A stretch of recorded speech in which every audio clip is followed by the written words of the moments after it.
You mentioned two states, or what's sometimes called very often called a two-state solution. Do you think all of this has brought the prospect of that closer, or is it just as far away as ever?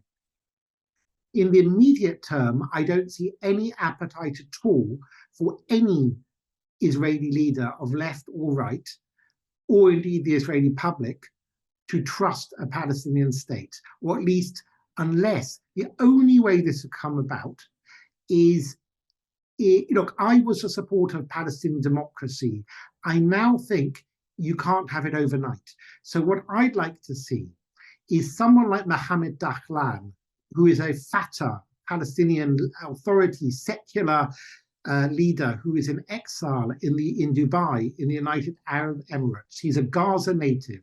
If he was made, let's say, governor of Gaza, and with the support of the UAE and the Saudis, rather than what we have now, which is basically Muslim Brotherhood allied with Iran, backing Hamas. If someone like Dahlan could oversee the rebuilding of Gaza, where they would actually turn Gaza into some kind of mini Dubai with a thriving economy, with beautiful hotels on the coast of the Mediterranean, and they wouldn't spend all their money acquiring an arsenal to attack Israel and build a metro that's bigger than the London Underground or the New York subway under Gaza. We're talking about 500 miles of deeply built tunnels and hundreds of thousands of rockets they've been building.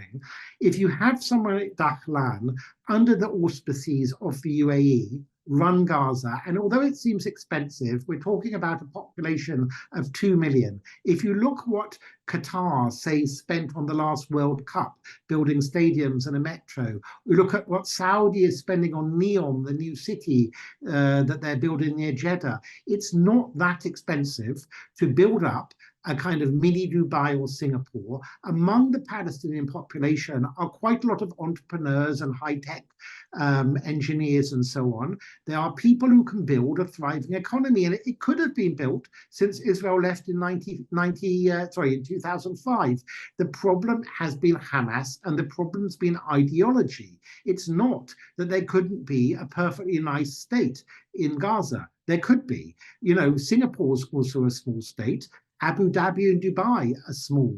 Bahrain, that I visited a few months ago, is small. Okay, it's tiny, but you know, if you have a government that wants to build a nice state, and that state can enjoy good relations with Israel, and in time, because I believe in democracy, I would like to see a transition to democracy in that state, and you bring back someone like Salam Fayyad, who was briefly Palestinian Prime Minister, who used to work for the World Bank in Washington, D.C., and I know privately that he thinks Fatah and Hamas are both repulsive, you know, because the Fatah leadership in Ramallah is hardly any better than Hamas.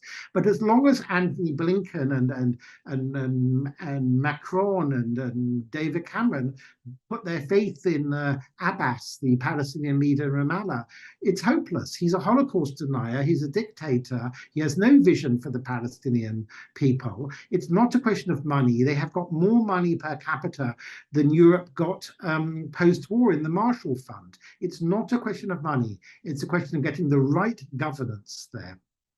I think that's a high point. I think that's a positive vision that I'm going to end on.